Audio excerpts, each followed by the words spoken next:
Hello students, how are you? I hope you all are fine at home.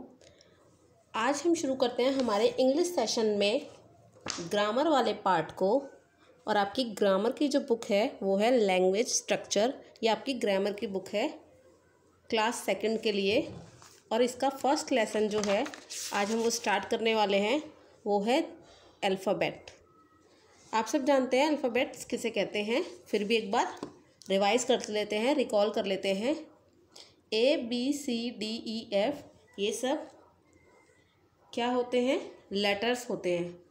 और इन सब से इनको हम अल्फ़ाबेट भी बोलते हैं। तो हम कह सकते हैं कि जो इंग्लिश लैंग्वेज है उसकी स्मॉलेस्ट यूनिट जो है वो लेटर है। जैसे मैंने आपको हिंदी में बताया था भाषा की सबसे छोटी इकाई वर्ण कहलाती है, इसी प्रकार इंग्लिश लैंग्वेज की जो सबसे स्मॉलेस्ट यूनिट है वो लेटर्स है। और पूरी इंग्लिश में 26 लेटर्स होते हैं इन लेटर्स को हम अल्फ़ाबेट कहते हैं। इन लेटर्स को दोबारा से ध्यान दीजिएगा, इन सभी लेटर्स को हम अल्फ़ाबेट कहते हैं। इंग्लिश में 26 लेटर्स होते हैं। अब बात करते हैं, लेटर आपको समझ आ गया लेटर किसे कहते हैं? जो इंग्लिश लैंग्वेज की स्मॉलेस्ट यूनिट है उसे हम लेटर कहते हैं। और इंग्लिश में 26 लेटर्स होते हैं जिनको अल्फ़ाबेट कहा जाता है। अब हम बात करते हैं अल्फ़ाबेटिकल ऑर्डर की। अल्फ़ाबेटिकल ऑर्डर क्या होता है? सबसे पहले बात करते हैं, the letter of English language are put in order. जैसे हिंदी की वर्णमाला में क के बाद ख आता है, ख के बाद ग आता है, इसी तरीके से जब आप छोटे थे, अभी भी आप छोटे हैं, बट जब आप नर्सरी में थे, केजी में थे, तो आपकी टीचर ने आपको पहले ए सिखाया, उसके बाद बी, फिर सी या डी, फिर डी सिखाया। जब भी हम उनको रीड करते हैं तो हम ऐसे ही रीड करते हैं, A B C D E. ये इनको जब हम एक सही सीक्वेंस में लिखते हैं, एक ऑर्डर में लिखते हैं, जो कि इंग्लिश लैंग्वेज की ओर से हमें मिला हुआ है, सही क्रम में लिखते हैं, हम इस तरीके से कह सकते हैं, तो इसे बोलते हैं अल्फ़ाबेटिकल ऑर्डर। इसको बोलते हैं अल्फ़ाबेटिकल ऑर्डर। पर अगर मैं बी को ए से आगे ले आऊँ तो वो हमारा अल्फ़ाबेटिकल ऑर्डर नहीं है। सही क्रम में लिखना, राइट सीक्वेंस में लिखना ही अल्फ़ाबेटिकल ऑर्डर कहलाता है। ध्यान रखिएगा बच्चों, सही सीक्वेंस में लिखना। ए के बाद हमेशा बी आता है, बी के बाद सी डी, जब हम अल्फ़ाबेट की बात करते हैं तो ये सही सीक्वेंस है, इसे हम अल्फ़ाबेटिकल ऑर्डर कहते हैं। और हमेशा एक और बात, लेटर्स को दो तरीके से लिखा जाता है। Letters are written in 2 ways. लेटर्स को दो तरीके से लिखा जाता है, capital letter and small letter. Capital letter and small letter आपको दोनों ही वे में आपकी प्रीवियस टीचर ने सिखाया है। कैपिटल लेटर है ए कैपिटल लेटर है, जबकि स्मॉल लेटर ऐसे बनता है। स्मॉल ए ऐसे का फॉर्मेशन इस तरीके से होता है और कैपिटल ए इस तरीके से बनता है। तो ये है हमारा कैपिटल लेटर और ये हमारा स्मॉल लेटर।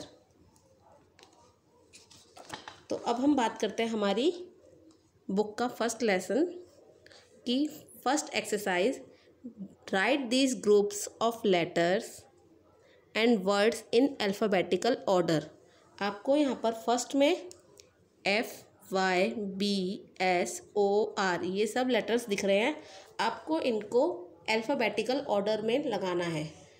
मैं आपको इसके लिए बहुत ही आसान तरीका सिखाती हूँ अल्फ़ाबेटिकल ऑर्डर में इनको लगाने का। आप अपनी ABCD को रीड करिए, आप अपने अल्फ़ाबेट्स को रीड करिए, और जो भी अल्फ़ाबेट्स आपको इस टेबल में दिखता है आप उसको यहाँ पर राइट कर दीजिए। अब मैं रीड कर रही हूँ, आप मेरे साथ रिपीट करिएगा। ए, क्या ए यहाँ पर है? नो। बी, यस, तो मैं पहले बी लिख दूँगी। सी, क्या यहाँ पर सी लेटर है? No. D, no. E, no. F, yes. अब उसके बाद मैं लिख दूँगी एफ, और बीच में कॉमा ज़रूर लगाएंगे क्योंकि ये एक वर्ड नहीं है, अलग अलग लेटर्स हैं, तो इनके बीच में अगर हम कॉमा लगाते हैं तो हम बता सकते हैं कि ये अलग अलग लेटर्स हैं। अगर हम इनमें कॉमा नहीं लगाएंगे तो ये कोई एक वर्ड तो हालांकि ये नहीं बनेगा क्योंकि इसकी कोई सेंस नहीं है, पर इसमें कॉमा लगाने से बहुत ज़्यादा क्लियर हो जाता है। अब हम आगे अपनी अल्फ़ाबेट पढ़ते हैं। G no, H no, I no, J no, K no, L no, M no, N no, O. Yes, O है इसमें, अब मैं लिख दूंगी O. P no, Q no, R. Yes, मेरे पास यहाँ आर भी है। S yes, T no, U no, V no, W no, X no, Y yes. तो ये हमने अल्फ़ाबेटिकल ऑर्डर से लगा दिए। आपको कुछ नहीं करना है, बहुत इजी तरीका है। आपको जो यहाँ पर लेटर्स हैं आपको रीड करना है अपने अल्फ़ाबेट को, और जो अल्फ़ाबेट आप रीड करते वक्त जो भी लेटर यहाँ पर हो और वो आप जब पढ़ रहे हैं ए बी, अगर वो ए या बी या जो भी लेटर आप पढ़ रहे हैं वो यहाँ पर इस टेबल में है तो आपको उसे पहले, उसके बाद जो लेटर आता है और वो इस टेबल के अंदर है तो वो उसके बाद आपको इसी सीक्वेंस में लगाते चले जाना है। तो ये बन गया हमारा अल्फ़ाबेटिकल ऑर्डर। जब हम अल्फ़ाबेट पढ़ते हैं तो पहले बी आता है, देन एफ आता है, फिर ओ, फिर आर, फिर एस, फिर वाई। तो ये हमारे अब अल्फ़ाबेटिकल ऑर्डर में लग गए, पर पहले ये अल्फ़ाबेटिकल ऑर्डर में नहीं थे। पहले एफ़ था, फिर वाई था, फिर वी था, जबकि बी सबसे पहले आता है और वाई लास्ट में आता है। तो ये हो गया इनका अल्फ़ाबेटिकल ऑर्डर में लगाने का तरीका। आई होप आपको ये समझ आ गया होगा। अब बात करते हैं हमारे सेकंड टॉपिक, वर्ड ऑर्डर। कभी कभी कुछ लेटर्स जंबल तरीके से या उलट पुलट करके हम कह सकते हैं लगे होते हैं, जिनकी जब हम उनको देखते हैं या उनको रीड करते हैं तो वो कोई सेंस नहीं देते, उनकी कोई सेंस नहीं होती। बट वही उन्हीं लेटर्स को जब हम आगे पीछे कर देते हैं, उनको एक सही मीनिंग के अकॉर्डिंग प्लेस कर देते हैं तो वो एक मीनिंगफुल वर्ड बन जाता है। जैसे कि KOOB, कूब। कूब कोई वर्ड नहीं होता है, बट मैंने अगर बी को पहले O उसी जगह पर और के लास्ट में लगा दिया तो अब हमारे पास जो वर्ड बनकर आया है वो है बुक। और बुक आपको पता है, बुक का मीनिंग होता है किताब, बुक मतलब किताब। तो ये हमने जब वर्ड को, ये जंबल थे, आगे पीछे थे, उलट पुलट थे, इनको सही सीक्वेंस में लगा दिया हमने तो एक मीनिंगफुल वर्ड बन गया। इसको हम इस तरीके से भी कह सकते हैं, when 2 or more letters are joined together to give some meaning they form word।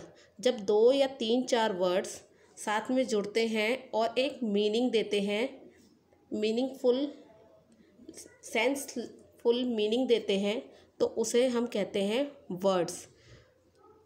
उनको वो मिलकर एक वर्ड बन जाते हैं। जैसे कि TICY, टिक्सी, कुछ भी नहीं है, कोई वर्ड नहीं है ऐसा, जबकि मैंने इसको CITY कर दिया तो ये बन गया सिटी। तो ये हमारा एक मीनिंगफुल वर्ड बन गया, सिटी मीन्स शहर। तो अब इसी तरीके से आपको बी एक्सरसाइज को अपनी बुक में करना है। देखिए, एक मैं आपको करके बताती हूँ। RRAPOT, रैपॉट, रैपॉट। ये कोई वर्ड नहीं बन रहा है, बट मैं अगर इसको पी को आगे कर दूँ, PARROT,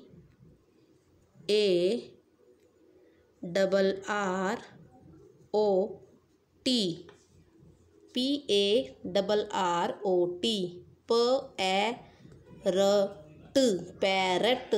तो बन गया हमारा पैरट, और पैरट मीन्स तोता। तो ये हमारा एक मीनिंगफुल वर्ड बन गया। KNS, तो ये कोई मीनिंगफुल वर्ड नहीं बन रहा है, बट मैं इसको SNAKE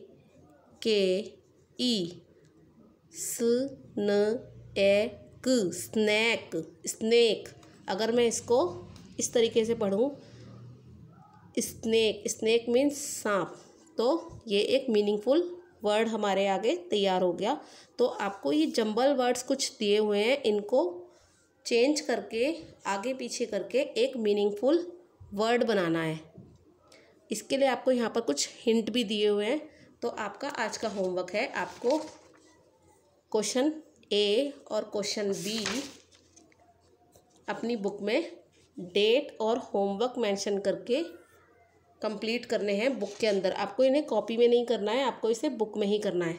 सबसे पहले आपको यहाँ पर डेट मेंशन करनी है, जैसे कि आप डेट डालेंगे 12/5/2020, और मैंने क्योंकि ये आपको होमवर्क में दिया है तो आप यहाँ पर डालेंगे होमवर्क।